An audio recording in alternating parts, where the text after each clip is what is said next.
30 minute का operation, Venezuela का खेल खत्म। We're going to run the country until such time as we can do a safe, proper, and judicious transition. So,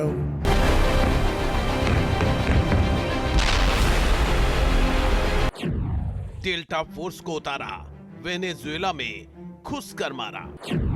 राष्ट्रपति Maduro को उठाया, Venezuela को दहलाया।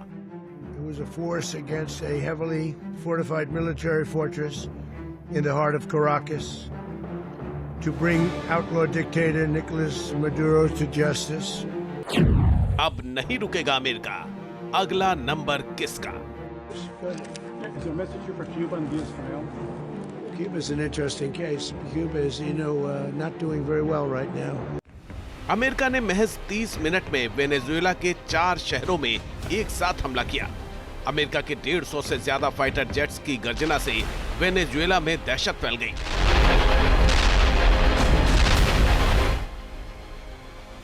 Minute के अंदर वेनेजुएला घुटनों पर आ गया। राष्ट्रपति निकोलस मादुरो की सरकार का तख्ता पलट हो गया। राष्ट्रपति मादुरो और उनकी पत्नी सिलिया फ्लोरेस अब अमेरिका की गिरफ्त में हैं।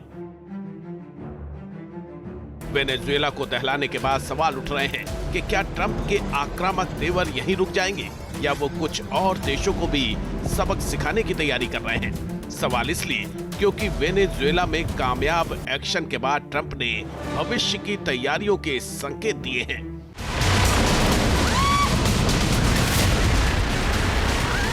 कुछ और देशों में सैन्य कार्रवाई की तरफ इशारा किया है।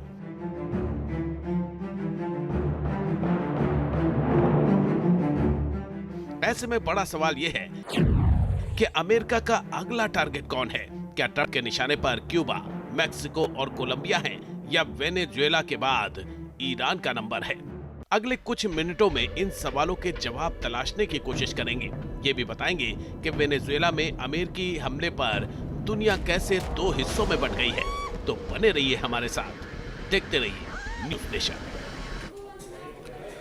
तो 3 जनवरी को अमेरिकी सेना ने वेनेजुएला पर हमला किया और महज 30 मिनट के ऑपरेशन में राष्ट्रपति मादुरो और उनकी पत्नी सिलिया फ्लोरेस को गिरफ्तार कर लिया। वेनेजुएला में कामयाब ऑपरेशन के बाद अमेरिकी राष्ट्रपति ट्रंप के तेवर आक्रामक हो गए हैं।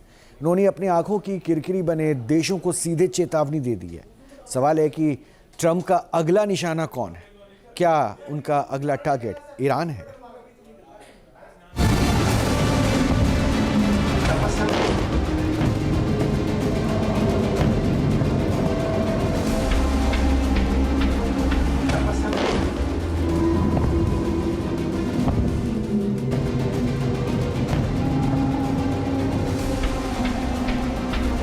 अमेरिका ने महज 30 मिनट के ऑपरेशन में वेनेजुएला को घुटने पर ला दिया। आधी रात को अमेरिका के 150 से ज्यादा विध्वंसक विमानों ने उड़ान भरी और वेनेजुएला के 4 शहरों पर एक साथ हमला कर दिया। अमेरिका की डेल्टा फोर्स का यह हमला इतना घातक था कि वेनेजुएला की सेना कुछ समझ नहीं पाई। इस दौरान राष्ट्रपति निकोलस मादुरो एक मिलिट्री बेस में सो रहे थे। बताया जा रहा है कि अमेरिकी सेना ने मादुरो और उनकी पत्नी को बेडरूम से घसीटकर बाहर निकाला और अपने कब्जे में ले लिया। मादुरो और उनकी पत्नी सिलिया एडेला को पकड़कर न्यूयॉर्क लाया गया है।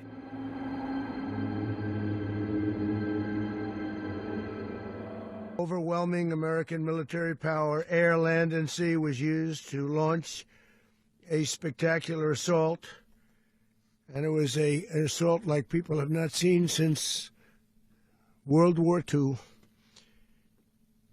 It was a force against a heavily fortified military fortress in the heart of Caracas to bring outlaw dictator Nicolas Maduro to justice.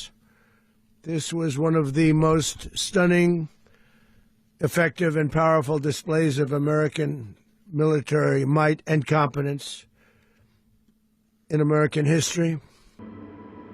America ने वेनेजुएला में सैन्य कार्रवाई को ऑपरेशन एब्सोल्यूट रिजॉल्व नाम दिया।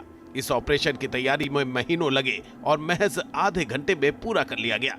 जब अमेरिका की डेल्टा फोर्स वेनेजुएला में एंट्री ले रही थी तो राष्ट्रपति ट्रंप फ्लोरिडा के मार ए लागो से पूरा मिशन लाइव देख रहे थे। वो अमेरिकी अधिकारियों के साथ पल पल की जानकारी भी ले रहे थे। ऑपरेशन कामयाब होने के बाद उन्होंने अपनी सेना की तारीफ की और दूसरे देशों में किए गए कुछ पुराने ऑपरेशंस की बात भी की।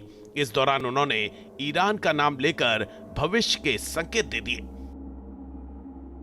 Other good ones like the attack on Soleimani, the attack on al-Baghdadi, and the obliteration and decimation of the Iran nuclear sites just recently. Trump के इस बयान के कई मायने निकाले जा रहे हैं। सवाल उठ रहे हैं कि ट्रंप ने खास तौर पर ईरान का नाम क्यों लिया? क्या अमेरिका का अगला टारगेट ईरान हो सकता है? ट्रंप ने तो सिर्फ इशारा भर किया, लेकिन इजराइल से तो ईरान के लिए सीधी सीधी चेतावनी आ गई। इजराइल के पूर्व प्रधानमंत्री और विपक्ष के नेता यायर लैपिड के एक बयान ने अटकलों को जन्म दे दिया। दरअसल लैपिड ने सोशल मीडिया प्लेटफॉर्म एक्स पर लिखा कि ईरान के शासन को वेनेजुएला में जो हो रहा है उस पर गंभीरता से ध्यान देना चाहिए। इस बयान को कई लोग ईरान के लिए एक सीधी चेतावनी के तौर पर देख रहे हैं। उनकी इस पोस्ट के बाद सवाल उठने लगे हैं कि जो कुछ वेनेजुएला में हुआ, क्या उसी तरह की तस्वीर अब ईरान में भी देखने को मिल सकती है?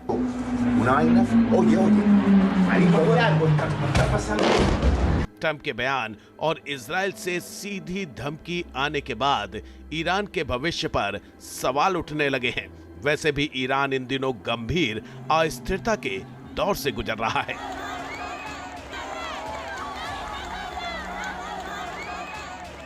पिछले 7 दिनों से ईरान के कई शहरों में सरकार विरोधी प्रदर्शन हो रहे हैं। महंगाई, बेरोजगारी और सख्त धार्मिक शासन के खिलाफ सड़कों पर उतरे लोगों का गुस्सा अब खुलकर सामने आ रहा है। देश के जेन ज़ी ने सुप्रीम लीडर खामेनेई के खिलाफ संघर्ष छेड़ दिया है। तेहरान से लेकर मशहद और कोम जैसे पवित्र शहरों तक प्रदर्शन फैल चुके हैं। ईरान की सड़कों पर जेन ज़ी का आक्रोश दिखाई दे रहा है।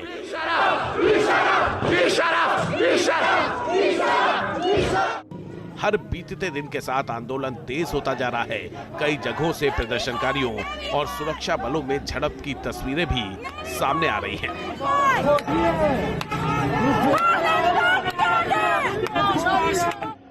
ईरान के कई शहर सुलग रहे हैं। आगजनी, तोड़फोड़, नारेबाजी और फायरिंग की आवाजें सुनाई दे रही हैं।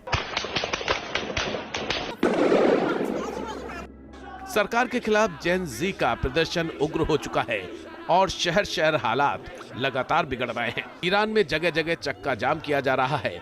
दुकानों से लेकर दफ्तर और स्कूल तक बंद कर दिए गए हैं। हजारों लोग सड़कों पर उतर रहे हैं। सरकार विरोधी नारों की आवाजें और तीखी और बुलंद होती जा रही हैं।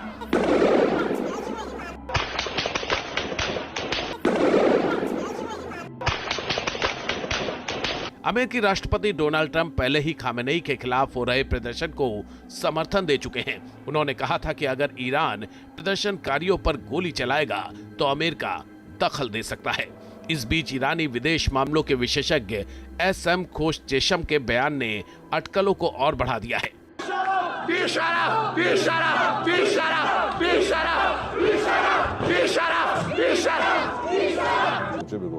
अमेरिका ने 12 इन सब घटनाक्रमों को देखते हुए ये चर्चा जोरों पर है कि ईरान में खामेनेई की उल्टी गिनती शुरू हो चुकी है।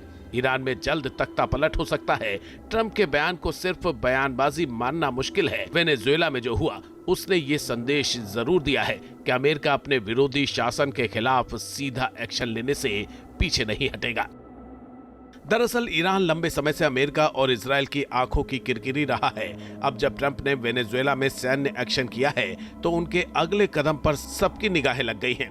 अमेरिका इजराइल के साथ मिलकर ईरान के परमाणु ठिकानों पर पहले ही बमबारी कर चुका है। इसी कारण ईरान में भी वेनेजुएला जैसी कार्रवाई की अटकलें तेज हो गई हैं।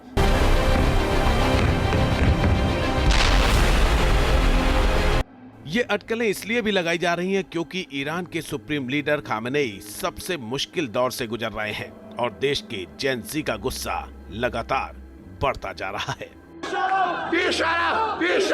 T news nation.